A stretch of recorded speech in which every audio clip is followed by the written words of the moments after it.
Ever since it began airing on the ITV network in 2009, The Chase has become one of the most popular game shows to air in the United Kingdom in recent memory.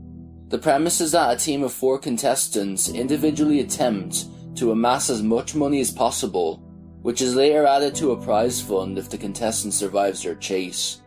The opponent, known as the chaser, must attempt to catch each contestant during their chase, eliminating that person from the game and preventing the money from being added to the collective prize fund.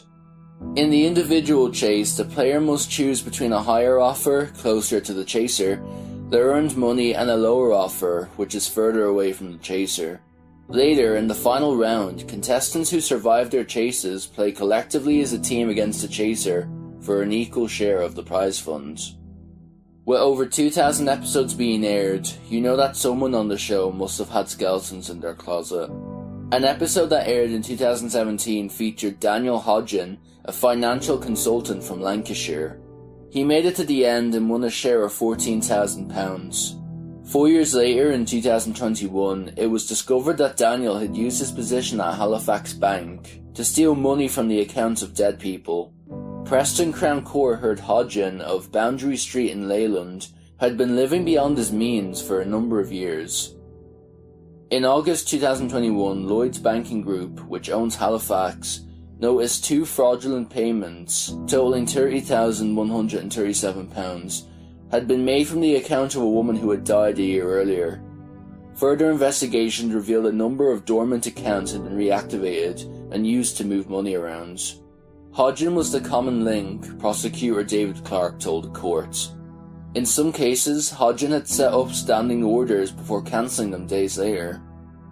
On other occasions, he used the accounts to have fraudulent loans paid in before transferring the money to himself. Hodgen was given a 20-month suspended sentence in order to carry out 200 hours of unpaid work.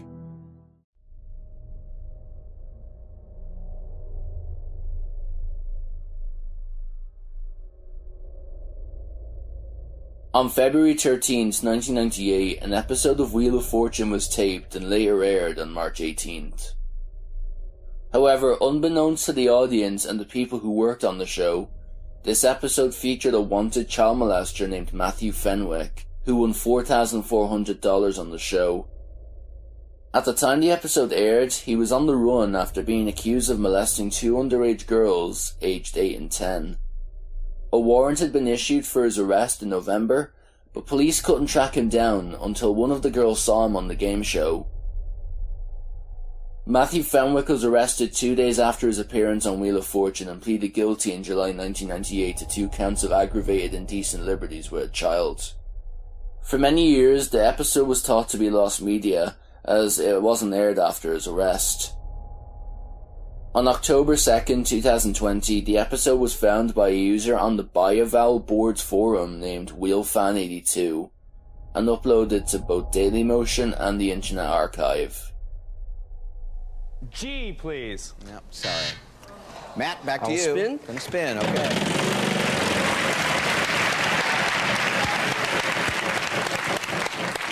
$500. Y. Yeah, there is a Y of $2,900. What do you want to do? I will buy a vowel, Okay. please. An O. That should help you out here because you're going to get 1, 2, 3, and 4 of them. Vowels are gone if you either spin the wheel or solve the puzzle. I will solve. Good. The Hollywood Bowl. Mm-hmm, that's it.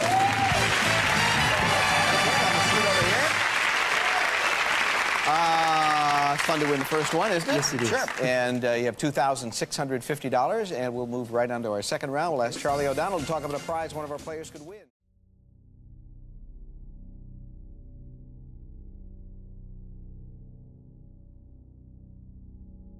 Bullseye is a dart-based game show originally broadcast on ITV from 1981 to 1995. Its premise involved 3 pairs of contestants working together to answer questions and play dart games to win prizes. An episode that aired in 1989 has become infamous as it featured Welsh serial killer John William Cooper. Prior to his appearance on Bullseye, Cooper had already murdered 2 people. On the 23rd of December 1985, Cooper entered Scoveston Manor, where he proceeded to kill brother and sister Richard and Helen Thomas via shotgun blasts. Cooper then proceeded to move Richard's body to the stairs of the manor from an outbuilding before pouring the manor with paraffin and igniting it. Initially, police suspected that one of the neighbours killed the other and then themselves in a murder-suicide over money.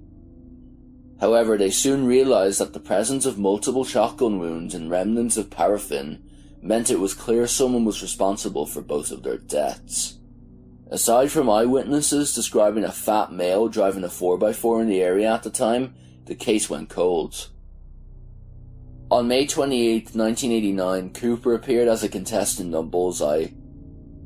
He discussed his hobby with host Jim Bowen, where he engaged in scuba diving off the coastlines of Pembrokeshire.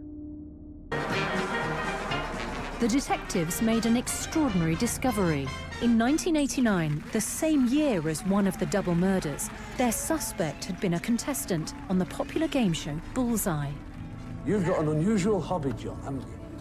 Oh, yes, the scuba diving. The scuba diving. And apparently it's the place to do it down there, isn't it? Oh, we've got the coastline. Because, yeah, because is it the mountains are sort of inverted and you've got all these... Well, we've got the deep water where you can sort of swim over mountains and all sorts of Yeah, things. we hope you all have a good night with us. Give them a round of applause. Now, I'll play that clip for you again because, personally to me, when Jim mentions his unusual hobby, his face freezes for a second. Have a look. Nice to see you. You're from Milford Haven down there. It's a lovely part of the world. You've got an unusual hobby, John, haven't you? Oh, yes, the scuba diving. The scuba diving. And apparently it's the place to do it down there, isn't it? Oh, we've got the coastline. I imagine he thought that for a second he was caught. Despite being skilled at darts, Cooper and his partner were unsuccessful on the show. In the first round, the darts player needed to land darts as close to the bullseye as possible, while also landing in the category nominated by the non-darts player. The non-darts player would then answer a question connected to the category. Ultimately, Cooper did not answer enough questions correctly and was eliminated. Nevertheless, Cooper and his darts player would be re-invited around later, where they participated in pounds for points. The dart player would throw 3 darts to accumulate as many points as possible. The non-darts player would then answer a question, where they would then win the dart player's score in money if they were correct. Afterwards, Cooper opted to gamble the prizes he won in an attempt to win the star prize. In this segment, he and his darts partner would both throw 3 darts each, where they needed to score a combined total of 101 or more to win. Cooper scored 26, and his partner did no better, resulting in them walking away with nothing. Still do it. Oh, unlucky. Boys, That's the gamble, Harvey. that is the gamble. I'm sorry, it's a painful thing, this, and it's going to be even more painful for you when I say it. Have a look at what you could have won. At the time the episode was broadcast, it seemed like just another regular episode. However, just a month following his appearance on Bullseye, he would kill again. On the 29th of June, couple Peter and Gwenda Dixon were walking along the coastal path of Pembrokeshire as part of their camping trip.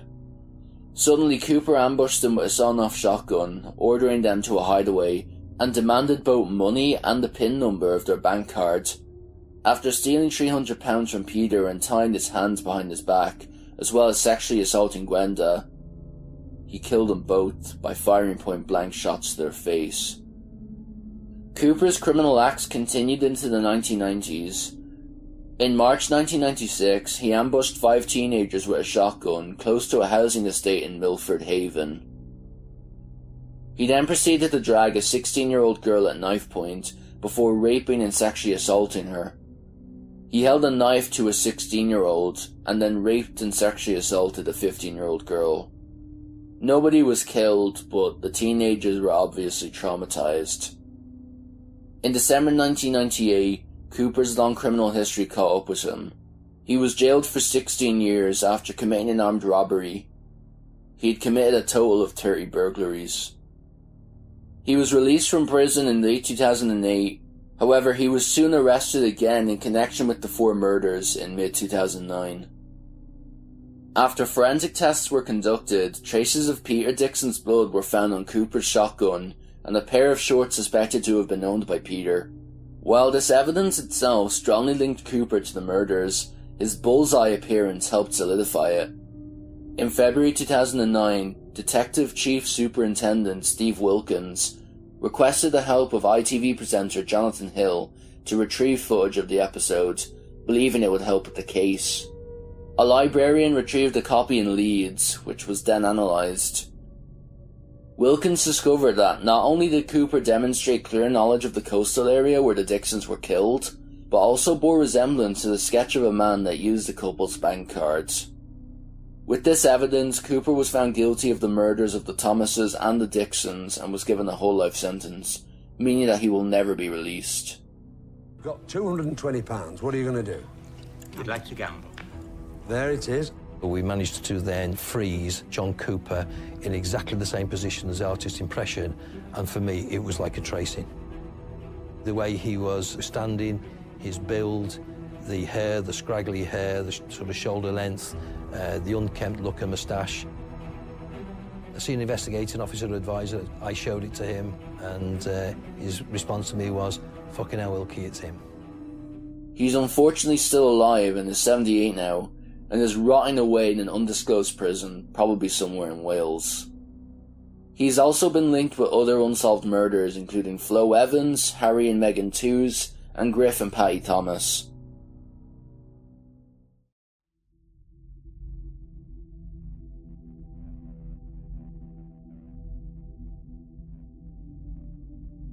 I'm sure you've heard of Rodney Alcala, the serial killer who appeared on The Dating Game while he was killing.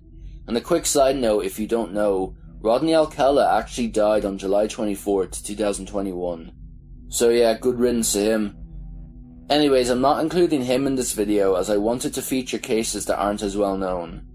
I'm only mentioning him now because he was not the first serial killer to appear on an American game show. In 1972, 39-year-old Edward Edwards, and yes, that is actually his name, appeared on a game show called To Tell the Truth. Number 3, from what Gary just read here, do we infer that you did not have a good relationship with your parents? This is true. In what way, number 3, in communications, as you indicate? I was born an illegitimate child, so I never had a real mother to speak of. Number 3, what is considered the maximum security prison in America? Your Leavenworth Federal Penitentiary. And number 3, what was your first term, your prison term? How long, what was your first sentence, I mean? My first sentence was in a reformatory for 2 years. I see. And your second sentence? Was also in a reformatory for 2 years. I see. How old were you when you got out of prison? The last time I was released, I was about 32. Number 3, who was it in prison, and what prison did somebody in prison help you to get straightened out? I mean, or did you do it yourself? Yes, I met a man who was a guard at the penitentiary, and he's the one that helped me to rehabilitate. It's just like the producers of this show to get a young, all-American looking boy like number 3 with a prison record, the most unlikely looking one up there. And that's why I voted for him. The votes are all in. Will the real Ed Edwards please stand up?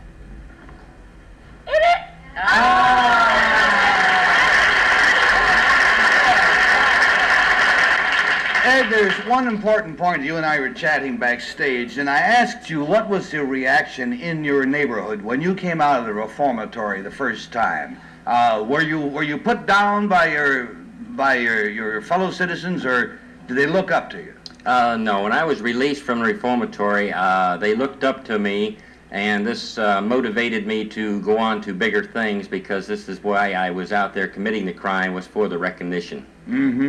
And this happens because a lot of people think it's a big shot thing to do, huh? Yes, this is the more trouble you get into, the bigger you are in their eyes. Well, I want to tell you, you look like a pretty big man from over here. And thank you very much for being with us, Mr. Edwards, and thank you, gentlemen, also. He mentions in the show that he was recently released from prison and denied committing any murders, though he was lying on that one. But we'll get to that in a minute.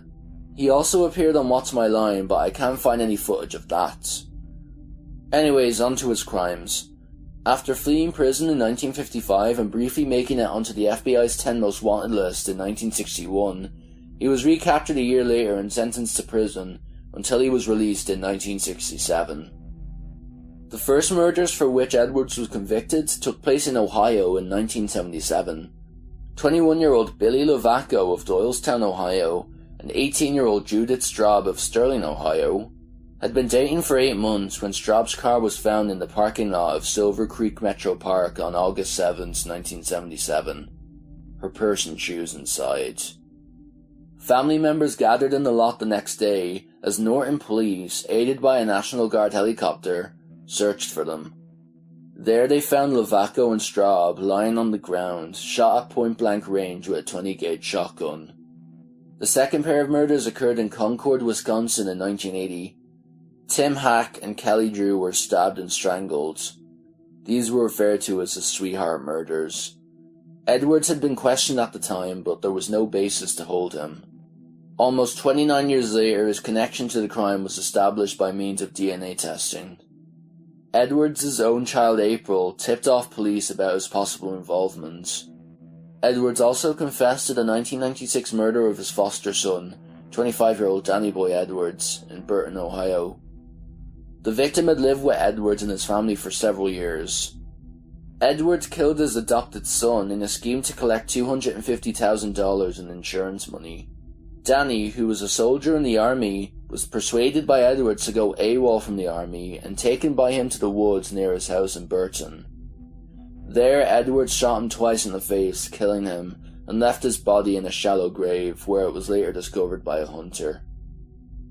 Edwards was sentenced to death in March 2011 and was due to be executed on August 31st of that year, but he died in prison of natural causes a month after his sentencing.